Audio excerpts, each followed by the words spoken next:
Today we're taking a look at Judges Guild Installment Q from February 1978. Please stick around. I'm AZ Mountaineer. This is our channel, Old School Rules, where we celebrate the community of old school gamers and grognards who like classic RPGs, miniatures, magazines, and everything that goes with it. Today's video is a continuing look at the products of Judges Guild. We have something different today. This is the GenCon 9 official tournament dungeon, now being printed and produced by Judges Guild together with their journal number 8, which is also called letter Q. Hope you enjoy the video. As we continue our look at the products put out by Judges Guild in the early days of our hobby, we have a couple of interesting items that came in the February-March 1978 mailing to the subscribers. As I've said before, the Judges Guild concept was something kind of new, where they would say the referees will actually pay us for a bi-monthly subscription. We'll send them this journal, which evolved over time, which was some sort of information, and we'll send them products that we create to use in their own home campaign. They were definitely right about that. Judges Guild was really successful there for a few years, and it really encouraged TSR to think about producing something beyond rules, and they of course got into that game in a big way. Other than the journal, the product this time is this module-sized booklet. It's just regular paper cover and then paper inside. It's just an off-white. Maybe that's just because of age, I'm not sure. Interestingly to me, the product is called GenCon 9 Dungeons, plural. There's no subtitle. It's not like the quest for this or the search for that or the such and such castle. It's just the title of the product is GenCon 9 Dungeons. And it has the preliminary round and the second round of the tournament that was run at GenCon 9. And at the end of the video, I'll tell you a little bit more about the creator and other products, which included the official dungeon for GenCon 10, which also becomes a Judges Guild product a little bit later down the road. And of course, we continue here today and for a few more episodes with our newspaper that we can read about all the good things going on in the hobby, information from Judges Guild, etc. So let's get into it. Judges Guild Installment Q, 1978, Bob Bledsoe driving force at this point. The cost for the product, if you didn't get the subscription, would be $4. You got the journal, and you get the adventure module, which is good. It's good stuff. Here's our newspaper, and this one really caught my attention when I first saw it because obviously the Star Wars Stormtrooper that's on the front of here, just gratuitously thrown in there because Star Wars was a big thing at this point in time, and I think a lot of people in our hobby were big fans of Star Wars. You'll note the headline, Extra Extra, Judges Guild teleports to new location. There'll be more about that on the inside, but this is the time when Judges Guild has moved its offices. They're growing. You'll see that in a minute when we talk about the expanded staff. And the boom is taking off here. And this is our cover page. Judges Guild expands facilities and staff, and they talk about the overcrowded conditions they had, that they didn't have enough people to meet the needs, and I think they continually mention between putting out the products and the demand they get from people reaching out to them who want to buy things from them, that they need more and more people. And they announced that they've moved into their new facilities. Here's their staff, and you'll notice how many people are on here. Important to this journal, I think, Cheryl England, who is an artist, and you'll see a bunch of her art in here, and then her husband Jim England is a literary critic, and he has an article in the journal as well. Bob Bledsoe Jr., his teenage son, is an assistant artist. Then we've got Tony Florin, assistant product designer, Mike Petrowski, assistant product design, Bill Owen, consulting editor. Remember, Bill's no longer a partner. Joan Kirkpatrick, controller. Mark Holmer, consultant editor of the journal, manager, distributor, sales, product design. Pixie Bledsoe, artist. Bob Bledsoe, design director, president. Mike Summerlot, design editor. Peggy Sue Keith, editor of the journal. Bill Davis, graphics. Debbie Bledsoe, retail subscription manager, and Norma Bledsoe, secretary and inspiration. Here's an piece of art this is the entire bottom half of the front page below the fold, as they say. And Cheryl England has, I think, drawn this, and she's named these people. You can kind of see their names as we look our way around up here. You've got Mark Holmer, top left, Bill Davis, Debbie Bledsaw, Mark Summerlot, Joan Kilpatrick, and then the name is Peggy Keith. She's actually in the middle there. Norma Bledsaw holding the box, Cheryl England peeking out from behind with the box, and then on the front carrying the treasure is Bob Bledsoe, who looks a little similar, I think, in this drawing to Gary. But in any event, good stuff. Here's the inside page. They want to show you that they've moved. They show you where Judges Guild has gone to.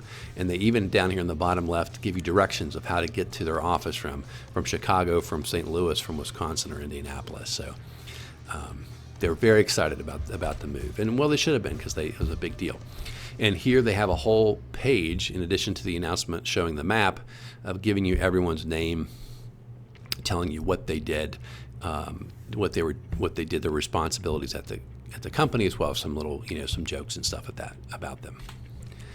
Then we have Peggy Sue Keith's article on game reviews. The first one is Chivalry and Sorcery. And bottom line is, she says it's a pretty good game. It's definitely not an introductory game. Like, you need to understand how to play role-playing games, be familiar with something like Dungeons and Dragons before you move up to Chivalry and Sorcery. That's generally the thing I've heard about it. That is fairly, it's fairly complex compared to D&D. That was on purpose. They wanted to give more realism, more charts, more rules around those things. And it's a little bit lower magic, and a different concept about magic, I think, in there. She talks about AD&D's monster manual.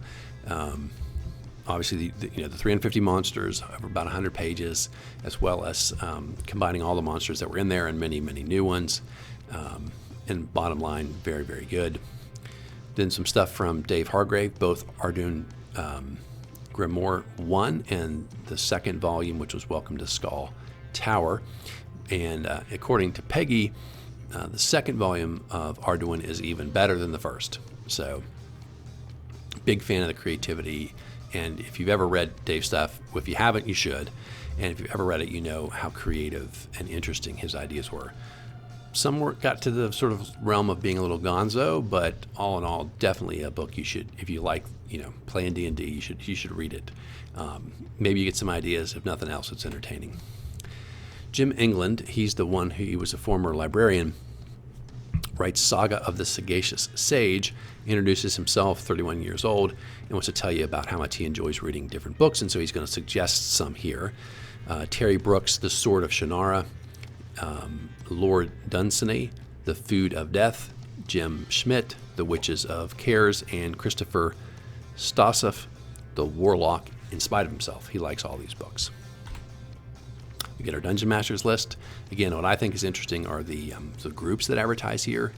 We've got the Rhine Confederation Wargame Society, RhineCon 78, which is interestingly advertising their convention in their address, the Military History Club of Springfield, Missouri, Hobbitronics Limited up in New York, Northeastern University Tactical Society, and Riders of the Heavenly Wind up in Saskatchewan, Canada, and then obviously some individuals. You may recall, and certainly if you've seen my videos, Teagle Manor was the sort of this fun house dungeon that Bob did. It's a giant manor house full of just random traps and monsters, right? So Kathy has written this little, I think it's poem, it's called Journey into Teagle Manor. What is this strange and darkened place where human form hold not a trace? The windows caressed with rotted lace that I might find it during chase. There's cobwebs stretched upon its walls and breathing sounds throughout the halls. Is it my name the spectre calls as outside the evening falls? This formless creature laughed with pride as if it had me caught and tied. I raised my dagger to my side and realized I could not hide. My footage caught an old trap door which slid me far beneath the floor. Outside I landed, filled with horror, to leave and to return no more. It's cute. I like it. Here's again a photograph you can't see in the original or in my presentation here, but it's called Our First Fantasy Game. And it says in 1971 we were having a traditional war game. It had some German soldiers, had them all set up, and then the surprise was as the first tank advanced, they got hit by a house, and they realized they're battling a Tyrannosaurus Rex, which apparently is a super huge, super strong Tyrannosaurus Rex, but said it was a really fun time based on an article they'd seen by Len Lakofka. Apparently the Germans just squeaked out a victory in that game. So then we have, interestingly here, to me at least, the vast majority of this month's journal is Prodigious Plate Mail is their letters column. But their letters column is a little different. As you can see here, this guy's letter is 3 columns long. A bunch of these are a page or more in length with material. It's almost like they use this when people have sent in letters, but are really almost like articles within their letter. And it becomes almost like the content in the letter or in the journal this time around. So this first guy, Paul Cobb, writes, and this is what I like. So he says he really liked Mr. Holsinger's article about setting up your D&D campaign, and said, you do need to have somewhat, he agrees you have to have somewhat of a theme, but you don't need to work out all the details at once, right? Just a little bit of something to unite it. But this was my favorite part. He says, I don't have time to offer a complete comment. However, I'll give you a little something. And he goes on for, 3 columns here, talking to you about sort of the theme and the way what he's done to weave his campaign world together. And he just gives you straight out his background here. It's called The First Age, and it's the mythos, the stories, the background about where creation came from. He says you got to say, like, where do the monsters come from? How do we have magic? Where do you get the different character classes or powers that are in effect in your world, right? What are the legends? So he's got the first age, where creation occurs, in the second age, the rise, fall, and rebirth of the human race. We get some elves in there, we get the dwarves in there, and then we get to, we're playing in the third age. He says that the devil, he uses God, like capital G God, in his campaign, which is an interesting idea, I guess. He says the devil can never again enter the world until the last day after the forces of evil and chaos have been defeated. And that's the world, and this is the world that we are living in now, and the humans are going to, characters are going to go through. Then we get our next letter, and as I said, again, you can see it's kind of long. And he says, upon using and working with the city-state, I find much disagreement and varying opinions on how to arrive at social levels of all. And there, if you remember, there's all kinds of material in there, and that was one of the things. He's giving people different social levels. And his question is, I really want to understand, how can you obtain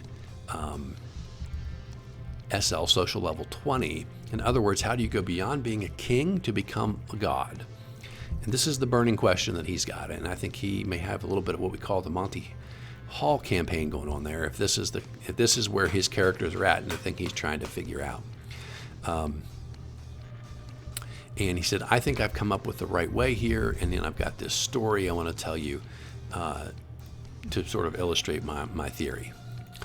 So one of the comments he makes is that how do gods exist? They exist because people believe in them. And so his story is about this young man, once upon a time young man named Altair. Gives the background of how he was born, and his father, was a leader of this tribe, and names him, and he becomes a great warrior. And he was in this huge fight, and just when all seemed lost, he heard his deceased father's voice. He pulls out this magical orb and says the words he heard in his head from his father, and it explodes, and the Balrog is killed, and the people then believe him to be somehow supernatural, and that's how he becomes a god. And so that's sort of this guy's theory on how you do that. It's as good as any other thing. Although again, I think if you're worried about your player characters becoming gods, probably you're not playing the right game. All right, so this next guy, I just love these guys who get into stuff like this. So he writes in with his ideas of how to develop encounter tables. And so he's got a little formula for this. Take the number of hit dice and the number of spells of every person or adventurer in the party. Add those numbers up. This gives you the base number, okay? And this can be changed if people join or leave the group. He says you take 2 6-sided dice, maybe different colors. He said make it easier. One of them's positive, one of them's negative, and you roll them. And that'll give you, and obviously you subtract, right? So if you got a 6 and a 1, then you'd have a positive 6, negative 1, you get a positive 5. Positive 6, negative 6, you get a 0, right? And so all the way to the reverse, you could have a 1 on your positive, and you could have a 6 on your negative. You end up with negative 5. So that's the chart. That's the range, sorry. And so positive 5, you multiply that number by 2. If it works out to 0, you leave it alone. Negative 5, you multiply that number by 0.5. So you can end up with an encounter where whatever that base number is, you can have that many 2 times that many hit dice down to only half that many hit dice. And he said that's the range of challenge that your players should face when you want to set up some type of a random encounter. And then he says, so you can come, once you sort of know what your base number is, you can sort of figure out what type of monsters would fit within the range of 2 times that to 1/2 times that, and figure that out as what to consider to have your players have a good challenge without being, I guess, overly challenged. And that's his idea. Then we have this guy who writes in and says, hey, I've got some weather charts. And so you go into different types of areas on your map, mountains, plains, jungles, and you get temperature degrees, whether it's gusty winds, hurricanes, rain, blizzard, clear skies, etc. Not to be outdone, here's another guy who says, hey, I promised to send you my weather charts, and so he sends that in. And he's got a similar thing to roll. And then he also has a little article on here about magic item production, time and cost. And he says he thinks this is a great way to make the party stop going into the dungeon over and over again by saying, hey, at least your wizard's going to have to stay up there and do some research, but you want him to do that or her to do that because that's how you can get a magic sword or some magic arrows, or maybe the wizard has a scroll, etc. And so he's got the time, the cost, the type of materials that have to be gathered up, etc. And go through all that, and then you can have a also for potions, rings, wands, all that kind of stuff. And then he says you can have a little side adventure, to give your fighter and thief maybe something to do over here while the wizard is working on his on these magic items for you. So I think that's an interesting idea. You got to be careful about that, right? You don't want your wizard just like in the off hours when the players aren't at the table just say, oh yeah, I spend 3 weeks and I create all kinds of great stuff to make my party super powerful all at once. And early on though, right, there was always some attempt to try and figure out the right balance between the suggestion and the rules that the wizards could do that and letting them create too much too earlier in their career and just sort of like superpower the party too quickly. Okay. Next one we have a very enthusiastic guy writes in here, Tim Bird, who's just found out about stuff. He got this city state, he's got the associate subscription, and he's just super excited about all the Judges Guild stuff. And he says he's got this comment about a treasure chest. He's like, look, treasure chests, I don't know where he came up with this answer, hold 3,000 gold pieces in weight. They weigh 500 gold pieces empty. And so, it's going to be really hard to carry a treasure chest out, I guess is his theory. And in general, I think that's a real thing you need to think about is like you find treasure in a chest, how are you going to get that out of there? And so, how much gold's in a sack? How heavy is the sack? And there should be the natural ability to limit on your ability to carry puts a certain limit on how much gold a party can carry out at one time. And he says, I like to use ceiling traps from Dave Hargrave's Arduin Grimoire.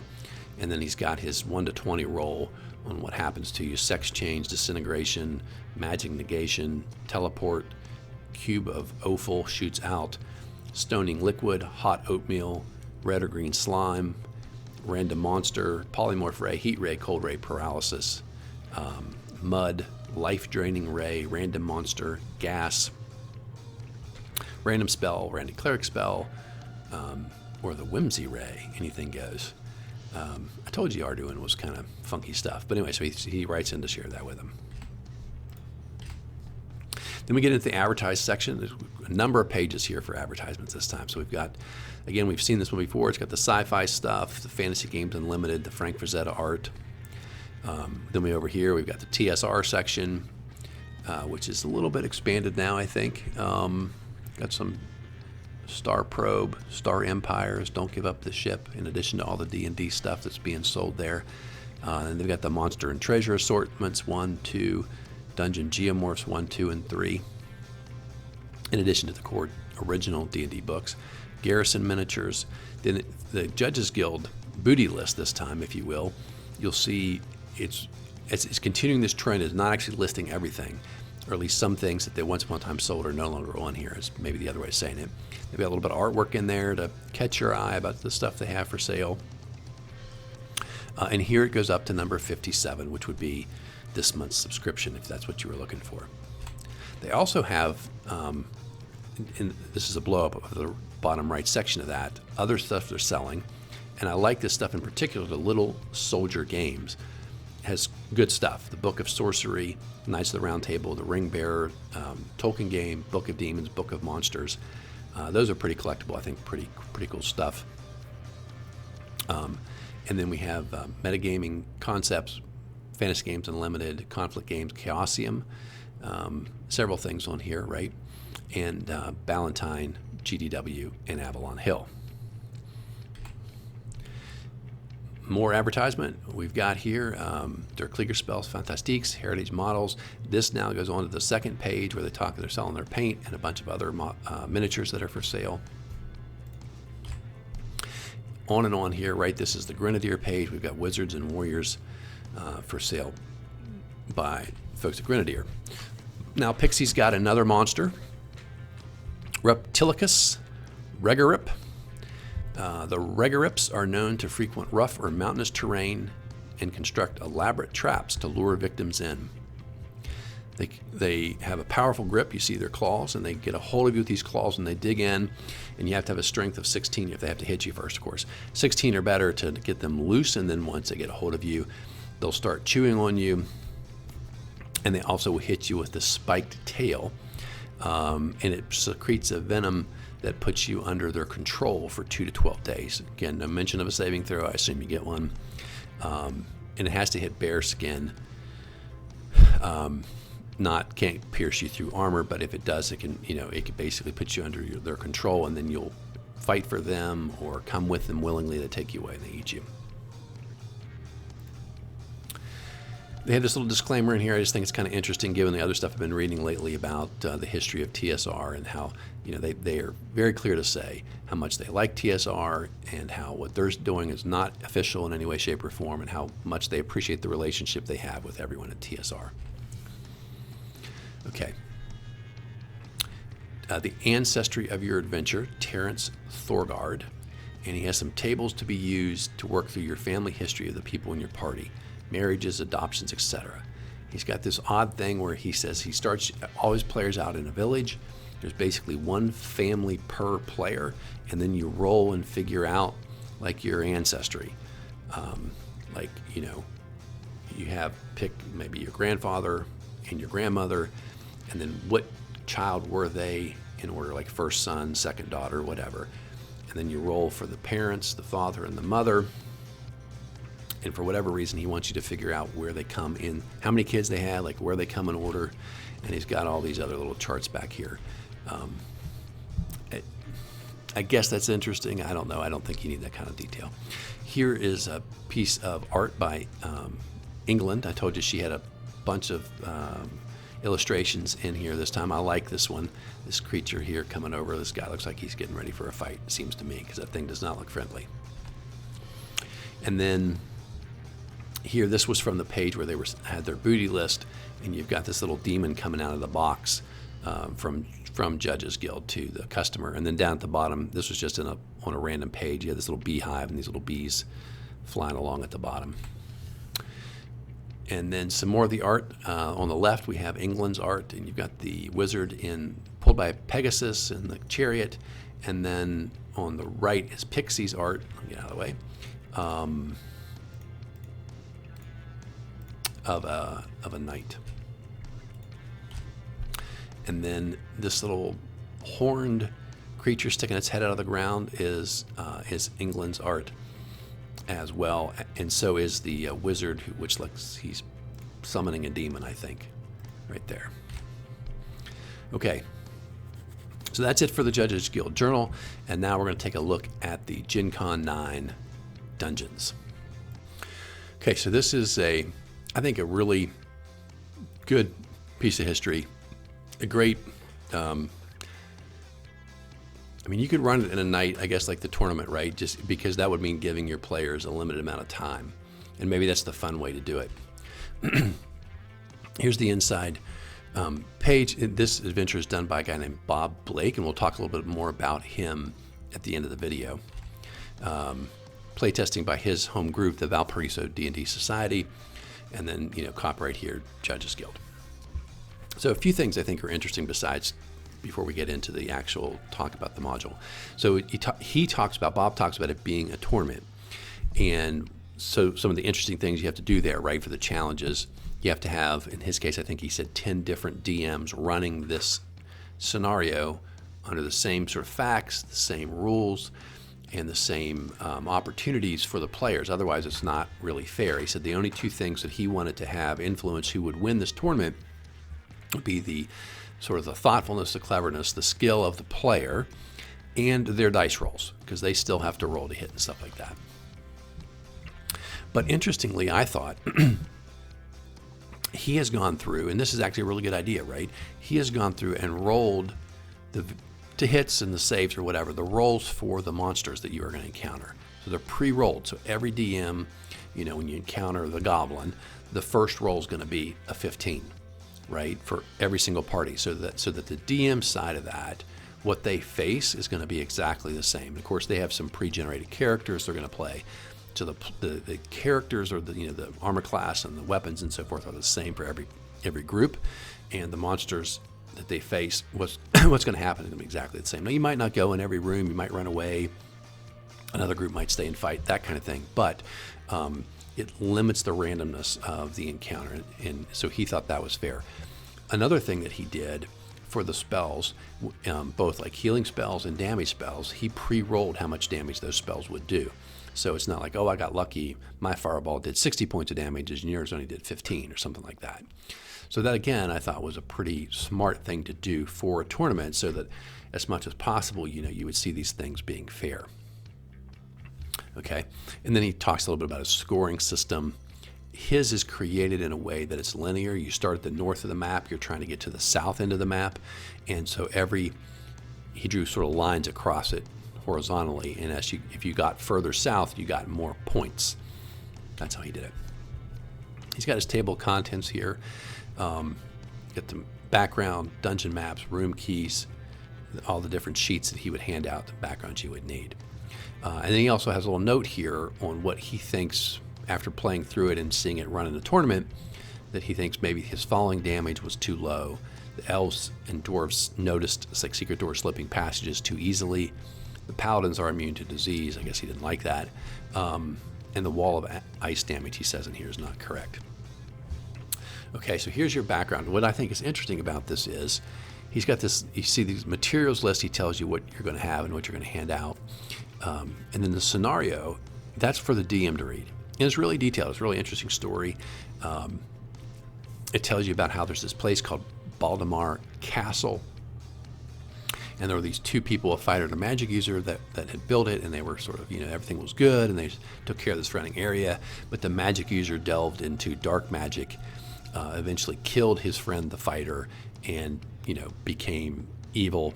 And as people would come up and try and get into his castle, he wanted to protect his treasures, and so he began to recruit demons and evil creatures to help guard him and his treasure hoard. None of which are going to tell the characters. so it's really interesting, but just for you to read, I guess. And he goes through this narrative story about they're summoned in by this wizard. He gives everybody's name and the story about him talking to them, basically saying, I want you to go and find my staff.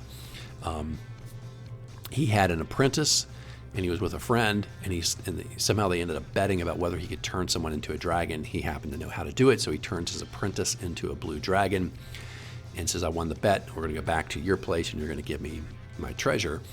And he says, I forgot. I should have transformed the apprentice back, and he takes on the dragon personality. So he flies ahead of them, breaks into the guy's place, steals his treasure. Then he goes to his master's wizard's tower, breaks into his place, steals his treasure, and then he goes to this Baltimore castle to find a better teacher, right? The famous evil wizard that lives there. And so one of the things he has taken is this guy's staff, and he wants it back, and so he puts it on the party to go and do that. Okay, so that's a page and a half. Here is what he says you're supposed to read to them. And again, you got to get to it, right? Because you only got, whatever it is, a few hours to get through this tournament. A wizard you have offended gives you an opportunity to redeem yourself. Plumb the depths of the nearby ruins of Baltimore Castle, retrieve his staff, seek the 6th stairway, off of which you'll find a 30 by 30 room with a door in the south. That is your starting point. Work your way south as far as you can. When you reach the end, there'll be double doors at the end of a 20-foot wide passage. And you know the person you're after is this dragon who he says has his staff. So there you go. But that's pretty short and sweet, right? So here's a drawing by England of this party of adventurers. And here is your map for the tournament. So you're going to start at the north, and Gurlon, that's the dragon, is at the southern end, and you work your way through. It looks to me, I think, it's pretty challenging. The characters in here are sort of mid-level, like 7th level characters. I mean, there are minotaurs, manticores, owlbears, displacer beasts, hydras, traps, puzzles, and giants, and that's just the warm-up, right? Balor. So that's some pretty tough stuff on your way down here to get to the dragon, which is your grand prize by reward for getting there. Is you got to fight a dragon. Interestingly, it's in the story, but not in what you tell the characters, is that the wizard gave one guy a necklace, and you've got 40 turns from when you get to the doorway to the end, which is your time for the tournament. And when that time is up, that magic amulet will teleport the party back to the wizard. So that's how the adventure ends. And what he says is, unless you're fighting the dragon, in which case you get to finish the fight, then even if you're right in the middle of combat, when the 40 turns are up, that's it. Game's over. You go back to see the magic user. Well, that's just a better view of that. And you see the horizontal lines on the right-hand side, in parentheses 1, 2, 3, 4, up to 11. Those are sort of the scoring points. And so if you can make it that far south, you get more and more points the further south you get. That's how and I didn't mention that. So that's interesting, I thought. So the way he scored it was monsters killed, treasure accumulated, solving of traps, and the penetration, how far south you get. And those were his things that he used to tally up the score, and he had how many points you'd get based on how far south you made it. And here's the room key, and you can see here, pretty simple, it's a 40-foot north-south, 30-foot east-west. You enter by the door in the east wall, 20 feet from the north wall. There's another door in the center of the south wall. You see a fireplace in the center of the north wall that has ashes and partly burned logs and bones, and you see a pool of liquid on the west wall. That's it. And then the DM's notes, there's nothing in the fireplace ashes, the water, the liquid is just normal water, right? And so it's sort of short and sweet. Sometimes you got to look to find stuff, and you may or may not, because if you don't look, you won't find it. And one of the things he has in here, I think, rather than making elves or dwarves say they're searching, right? He just says the dwarf notices the stone wall that's concealed, or he notices the slope, or the elf notices the secret door, something like that. He has this record sheet here where, you've got the little boxes and then you've got the bigger boxes which count off the 40 turns, and you're supposed to, this is just for the DM to use to keep track of time as the players play through. Then we have the second scenario, and so hopefully you're successful. I mean, if you're going to get to play the second one, I think you had to be. And I think I mentioned he had pre-gen characters. He's got spells. He's got some magic items. He's given you stats. All that kind of stuff is already, spelled out. It's pretty basic. Just the abilities, hit points, gold, alignment, magic items, normal armor, armor class level kind of stuff. So here's the second one, and again, you've got most of the page is taken up with the full scenario, which you do not tell the players. And so it's not the same story. It sort of feels a little bit related, but it's basically this dying guy says, I need you to go rescue the crown. He brings in his three, his paladin, his cleric, his magic user, and says, I need you to go do this quest for me. I'm going to die, but you need to recover it for us. It's in with this. So do they tell him it's a lich? I don't know if they tell him that, or they just say it's the dead body of that evil magic user.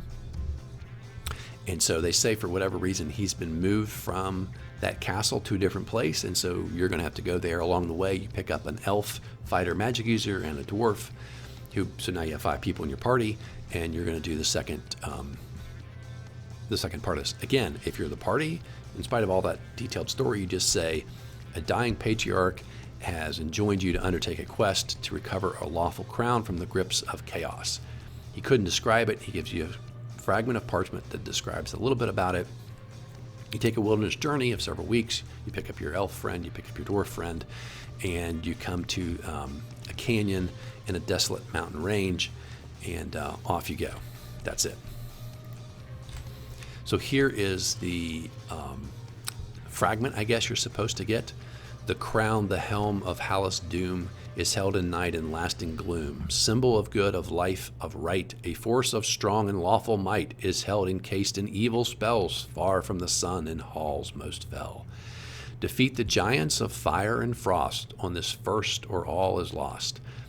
Win by the spectral form of Gorm, and his pet the evil worm. Fare ye last Grimadur, the heartless lich of Baldemar. He may be slain by those who know his secret place, the Well of Co. Seek the Unim, and that's cut off. Right, but you get some hints there, and as it says, you're going to fight fire giants, frost giants, purple worm, all kinds of evil stuff. Here's a short, and it's a little shorter, so you can see here is the map, and that's blown up a little bit just to let you see it a little better. And so then we get a room key. The descriptions are pretty much, similar to what you got before. He describes his monsters. He basically, name of monster, armor class, movement rate, hit points, and it's to hit rolls, damage. There are monsters in here. There are traps in here, puzzles and things like that you got to figure out. And in particular, you notice you've got to figure out how you're going to defeat that lich, because that's going to be pretty darn hard. Again, here's just an example of the way he gives the dungeon master the spell. Like, he gives you the duration. He'll give you the amount of damage that things are going to do. He also has some interesting rules about using magic in combat for the DM. Like, your ability, can you fire at somebody? So if they're in melee, he won't let you fire. Area effect spells, yes, but individual attack spells he says you can't do. Including, he says you can't do magic missile, which is not the rule I've typically heard into melee combat. And then he says, like, if there are 2 or 3 people in front of the magic user in the hallway, they're going to block your ability to have a line of sight to cast your spell at an enemy. And he also has how far away the enemy is when you first sight. You might be able to cast 1 or maybe even 2 spells before the enemy would be able to get to you. So that's, again, and those are all standardized, so everybody's got the same rules. Here's a second one of these little time records, same thing, 40 turns is how long you have to get in and get out. And then at the back of this we have Judges Guild's booty list, but this time it's very incomplete, and it's just a handful of things. They pulled out the highlight with little artistic representations from the covers about the different things you might want to get, right? City State of the Invincible Overlord, Fortresses of Badabaskor, we've talked about. Their hex maps, Wilderlands of High Fantasy, we just did some videos about that. The Judges Guild Journal, the Judges Shield, Character Chronicle cards, Ready Reference Sheets, First Fantasy Campaign, Dave Arneson, Teagle Manor, and Dungeon Tack cards. I think about half of those are things we've covered in videos. The others are things we'll cover in videos at some point here in the future. Now let's just take a look at a little bit of the art that is inside of here. So here, I can't tell what this wizard is doing. I don't know if it's melting a demon or creating an elemental out of the earth or what, but anyway, there you go. And then these are just, you saw these on the time trackers. We've got this lady fighter and then this dragon. And then just some random art here. We've got this fighter's head in the front and this lady and another fighter in the back. So then I want to talk a little bit about the history of this and also about Bob Blake. So this is just a copy. This is courtesy of the CM website. You can go there and learn more about all this D&D material, and there's a subweb for Judges Guild that I look at a lot to make sure I've got all the information I can find on this stuff. So this is a photograph of the original version, and Bob Blake sold this originally by himself. I think this says second edition, but this was something he was selling at conventions. There's a preliminary round, the final round, and then he had a second version that had this cover, and someone was not very charitable talking about how bad the art was, but I like it. Look at the little dragon at the front. He looks like a puppy, but there's a little dragon there at the castle. And then there was a second version of it that had a green cover. So those all, Bob Blake was doing that on his own, and then he connects with Judges Guild, and they put out sort of a more official, nicer quality printing of that. He also did another item, and this was the GenCon 10 adventure of Skulls, and I think I'm saying it right, Scrapfogget Green. And it has a few different covers, but that's another Bob Blake adventure. Again, GenCon 10, official GenCon D&D tournament module, and then published by Judges Guild. And Bob does some other things for TSR that you guys might be familiar with, C4 and C5. This one for the basic or Immortals set of D&D, and then two of these RPGA adventures, RPGA 3 and 4, which are pretty collectible, all done by the same guy, Bob Blake. So he's got a long history of working with TSR and producing products for Dungeons & Dragons for sure.